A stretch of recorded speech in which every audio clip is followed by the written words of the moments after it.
1 month later. Perfection. What does it mean to you? At Jinguji, we know what perfection is. It's about swagger, catching a glance, fitting in. Jinguji isn't simply luxury. It's a lifestyle, one you've earned. Jinguji, our journey, your life. Sheer perfection. Finally.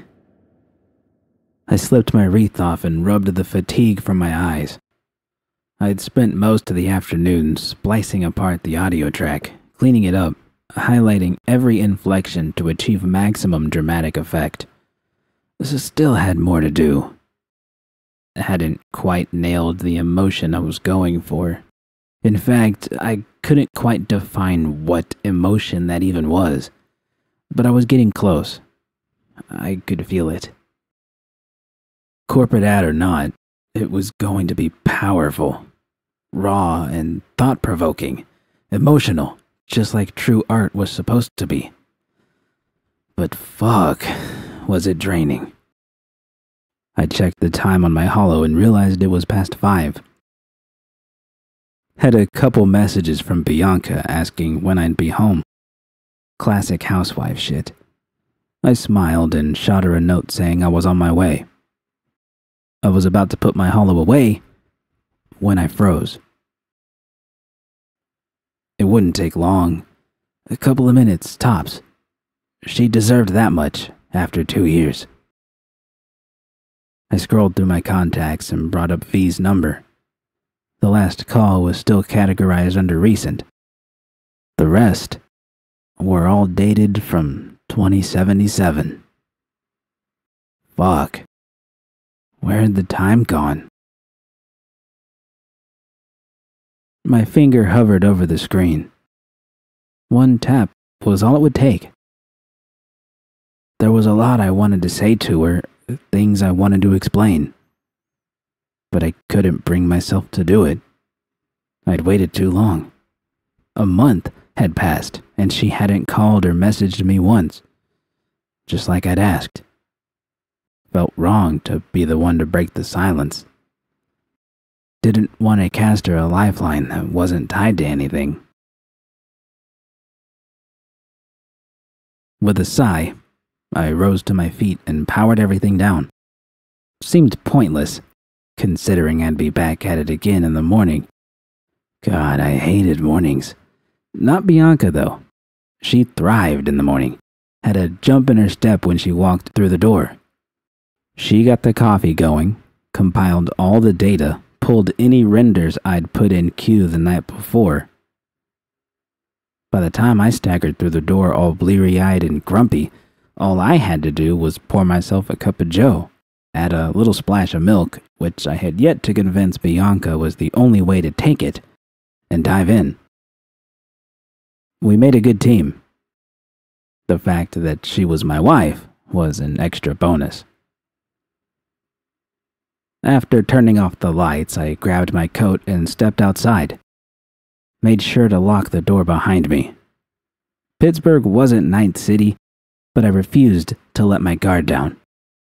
We had our fair share of gangs too, though their names were considerably less dramatic. The Pythons, the Street Warriors, the Hounds of Hell. Fuckers needed to up their game. But one thing Pittsburgh and Night City both shared in common was traffic. The roads were a bitch at this hour. Fortunately, I didn't have to deal with that anymore. Our apartment was only a few blocks north and half a block to the east on Phillips Street. Just a hop, skip, and a jump away. I liked walking. There was the convenience factor, sure. Didn't have to roast in a tin can on wheels, surrounded by a bunch of raging assholes all screaming to get home. But what I really liked about it was that it allowed me to decompress. That was one thing I'd never had the chance to do back in NC. Breathe. Life came barreling towards you at breakneck speed, and if you weren't ready for it, you got ground up under its tires and torn to shreds. Knew that for a fact. Had seen it happen. But more than anything, it gave me a sense of purpose. Like I was moving towards something, rather than leaving something behind. That was a concept I was intimately familiar with. Momentum. Once you stopped moving, things had a way of catching up to you. Like V. I weaved through the bustling crowd, zoned out, not seeing the faces passing by. Felt like an atom, one amongst many.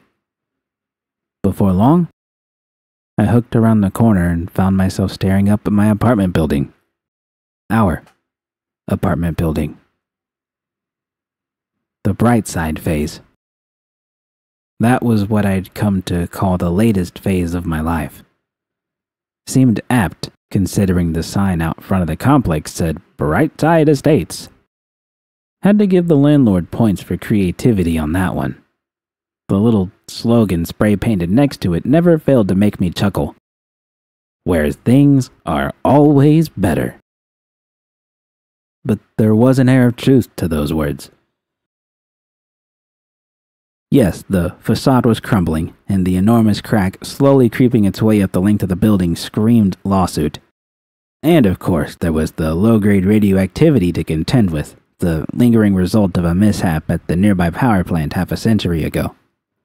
But there weren't any gangers lurking about the entrance, no heaps of uncollected trash slumped against the building, and the air didn't reek of easy beef, compliments of an all-foods plant just a few blocks away. Bright side indeed. The stairs leading to the third floor were old and rickety, wooden planks that bent and creaked beneath my feet. Didn't see that back in NC where metal and concrete reigned supreme. Made sense though.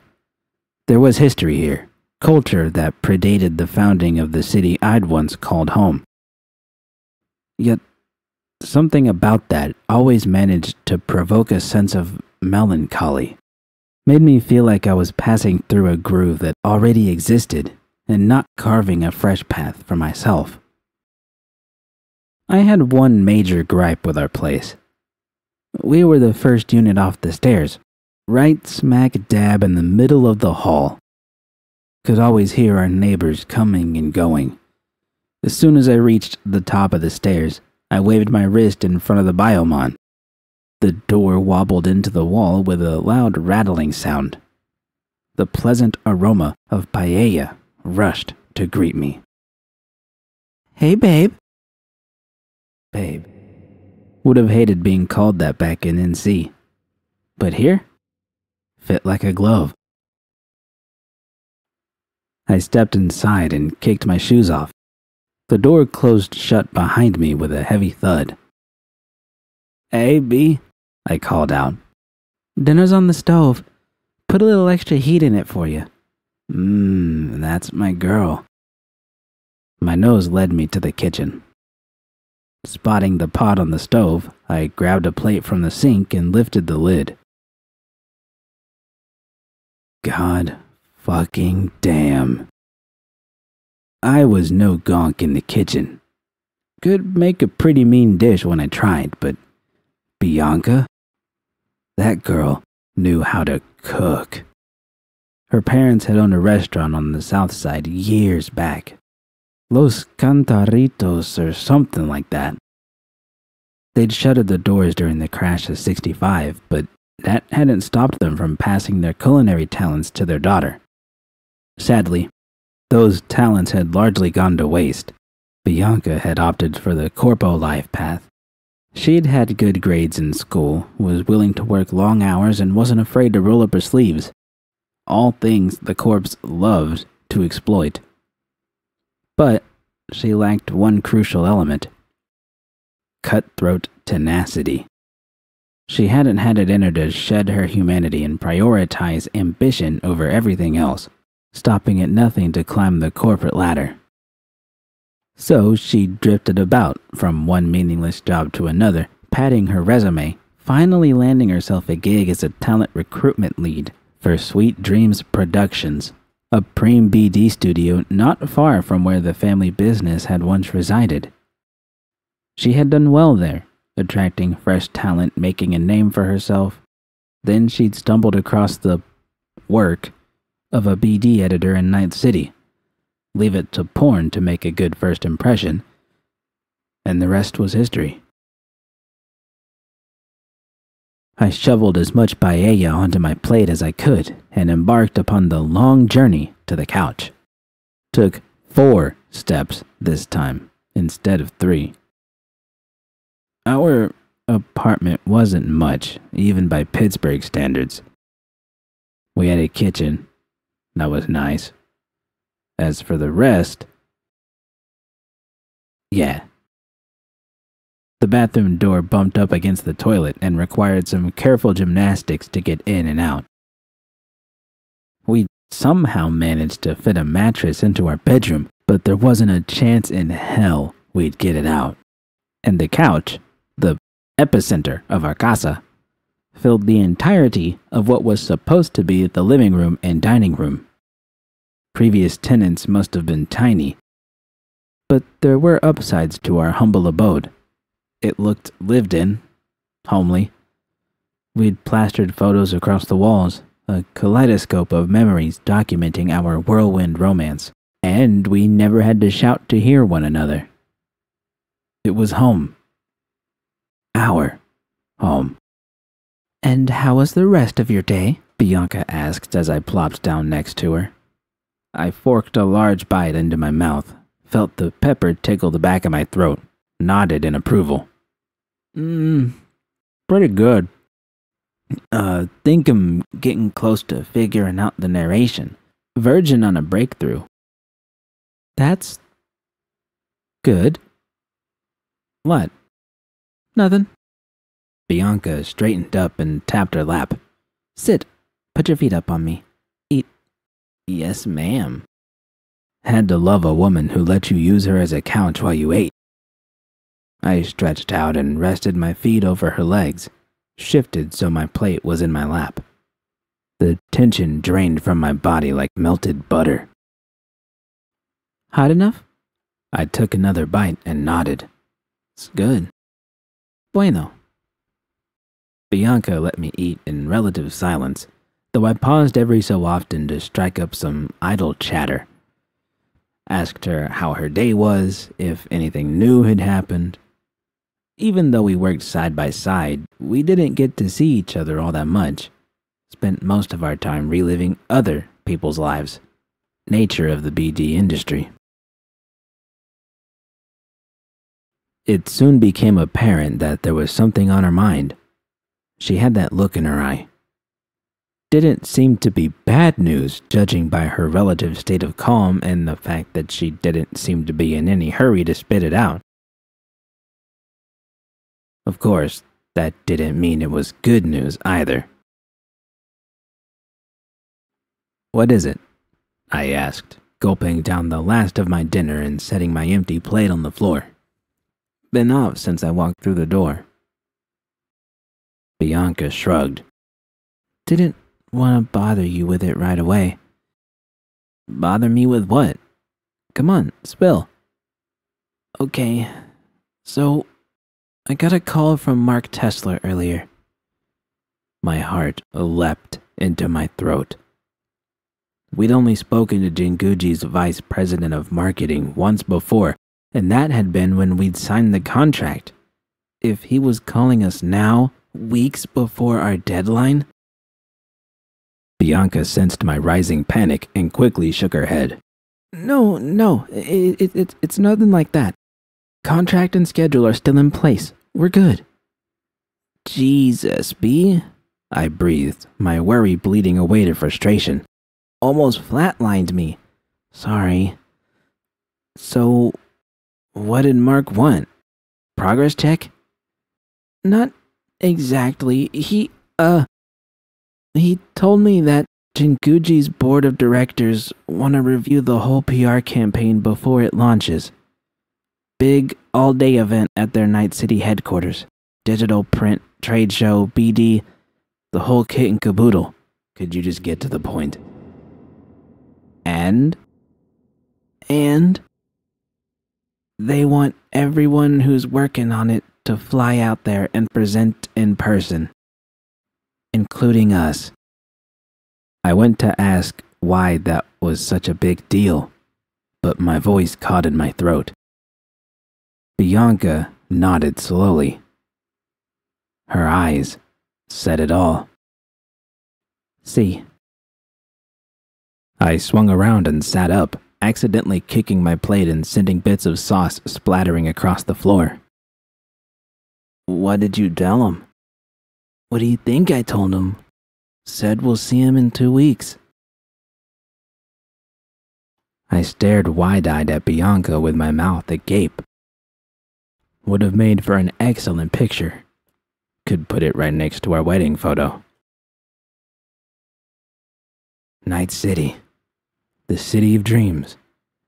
More like the city of nightmares. Place had tried to swallow me whole.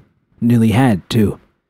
Those last couple of years had brought a shitstorm unlike any other into my life, and V had been the eye of that storm.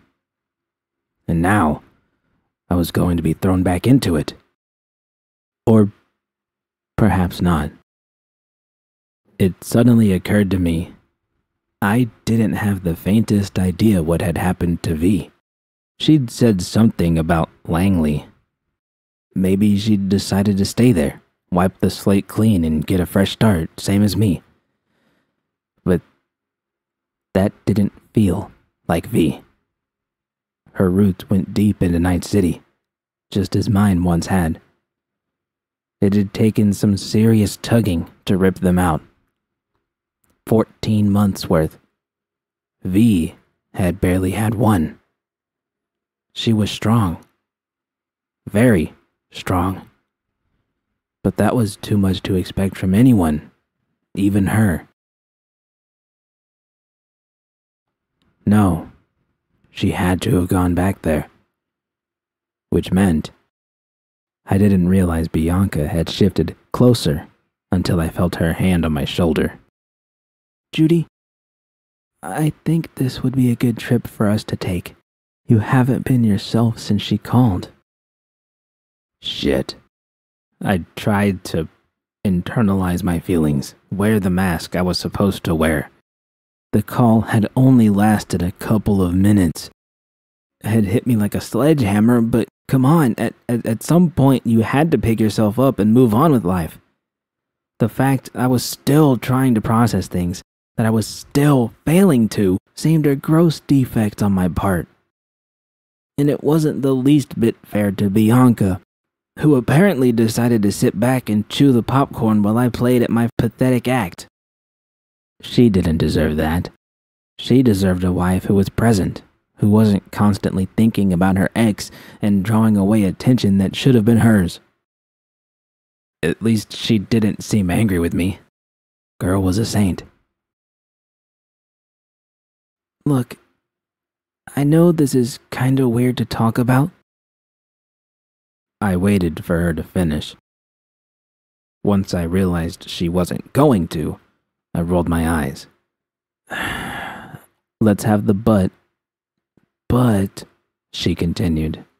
She was an important person in your life, and from what you've told me, sounds like she didn't have a lot of say in what happened to her. She made her choice. Didn't realize how I sounded until after the words had slipped off my tongue. Venomous. Spiteful. More recrimination than explanation. I know, babe. I'm not looking to rip open old wounds. I'm just saying that it might not be such a bad thing to, I don't know, open up a dialogue with her. Open up a... I blinked. Wait. You actually want me to talk to her? Bianca shrugged. I just think it would help. Help? Help who? V? Both of you. Judy, you've had 2 years to mourn the loss of your relationship with her. That's a lot of time to process and feel the things you needed to feel so you could move on and open your heart to me. She was robbed of that. And I think you feel guilty about that on some level, even though it wasn't your fault. Holy shit. Of all the things I would have expected from Bianca, encouragement wasn't one of them. I mean, she was definitely encouraging of me, but this was insane. Who would actually encourage their spouse to reconnect with their ex, for fuck's sake? It was almost as if... You feel sorry for her, don't you? Bianca sighed and slowly rose to her feet. I felt like a child, one who hadn't yet learned how to handle big feelings. She knelt before me, took my hands into her own. I do. I think you do too. So, ask yourself if you want to feel like that for the rest of your life. Ask yourself if that's fair to me. You could have talked to me about this, but you didn't. You bottled it up and hoped I wouldn't notice. I did. I don't want this lingering for months on end. She's got feelings, you've got feelings, and I sure as hell got feelings. I want this behind us. I want the old Judy back. Is that so wrong? We both knew it wasn't a question she'd posed. Hell of a way to make a point. But I had to hand it to her. She knew how to cut through the bullshit. It was a tough skill to master, but a lifetime of broken promises had given her ample opportunity to learn. You could only get hurt so much before you started suspecting the worst in others, and she'd been hurt plenty. Michael, Jasmine, Carmela, Natalie. Might have been a Katie or Kathleen in there somewhere. One by one, her relationships had devolved into heartbreak. Would have been a huge red flag, except I was saddled with some heavy baggage of my own. My fling with Ev, the toxic force that had been Maiko, V. Couldn't throw stones in a glass house. Bianca didn't have the bandwidth anymore to waste time playing games. Neither did I. Maybe she was right. Maybe it wouldn't hurt to talk to V again, clear the air a little. It wasn't like I could muck things up more than I already had. At least, I sure as shit hoped not. She had to be hurting. If only I hadn't rushed things earlier, I could have gauged her reaction better. But that didn't mean I couldn't give it another go. After all, I did want to put all of this behind me. It wasn't healthy. For any of us. And there were things I wanted to get off my chest as well. Things I hadn't had the chance to tell V before she'd upped and vanished. I felt myself tipping over the proverbial fence. I breathed a long, heavy sigh, resolving myself to a clash of fates. Alright, I'll send her a message tomorrow. Shit. What a mindfuck. You're a good person, Judy Alvarez. Bianca leaned in and gave me a playful peck on the nose. Her lips were soft, still smelled of paella. Or was that me? Didn't matter. I appreciated the attempt to cheer me up, but a looming sense of dread had taken hold of me, dampening my mood. Feel like I let you down somehow. I'm sorry. Don't gotta apologize. Bianca leaned in again, but this time she lingered close, eyes fluttering, lips grazing my own, palms pressing against my thighs. Unless you wanna make it up to me. Just might. She dug her nails into me and growled. Not moaned, growled. A low, guttural sound, primal, made my heart race and my pussy clench. She pressed her lips against mine and slid her tongue into my mouth. I gave myself over to her and moaned. She was such a good kisser. Didn't play tongue hockey, but didn't shy away from taking what she wanted either. I was just starting to get into the swing of things, tracing my fingers along the contours of her ass, when she abruptly pulled away. She had a wicked grin on her face. See? Doesn't catharsis feel good? God damn it. Hey, you walked right into that one. She booped her nose against mine. I stubbornly bit the side of my mouth. She did it again, faster this time. My chin trembled. Another. I finally cracked a smile, sending a wave of euphoria washing over me as if someone had flipped a switch. Don't overthink things, Bianca comforted.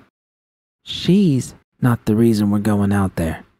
Maybe send her a message, see if she even wants to talk. If not, hey, at least you tried. And if she does, then you talk. I'm not worried. I know what we have. As did I. You're amazing. You know that? I do. Come. I think it's time you showed me. I let her pull me to my feet and guide me to the bedroom. She undressed quickly, as did I, sliding out of my dress and splaying out across the bed, propping myself up on my elbows so I could get a good look at her. She was beautiful. Not in a modern, sexy kind of way, but classy, like she'd stepped right out of the pages of an old Spanish novel. Shiny metallic accents curled around her torso, highlighting her ribs, accenting the subtle curves beneath her breasts. We made love slowly, tenderly, our cries of passion drowning out the sound of traffic outside. I came first, something she always made sure of. It was an odd quirk of hers, tending to my needs before hers, one I found to be a little off-putting, as I did her kink for staring deep into my eyes while she ate me out. I didn't mind some eye contact here and there, but at some point it became distracting rather than hot. Made me feel like I was getting an eye exam the same time as the oral.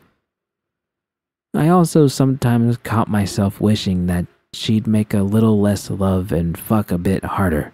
Not every romp had to be a deep spiritual experience. Sometimes I just wanted to get railed. But those were minor quibbles. It took time to figure things out, and while 8 months was definitely pushing it, I remained patient. After all, like Bianca, I knew what we had.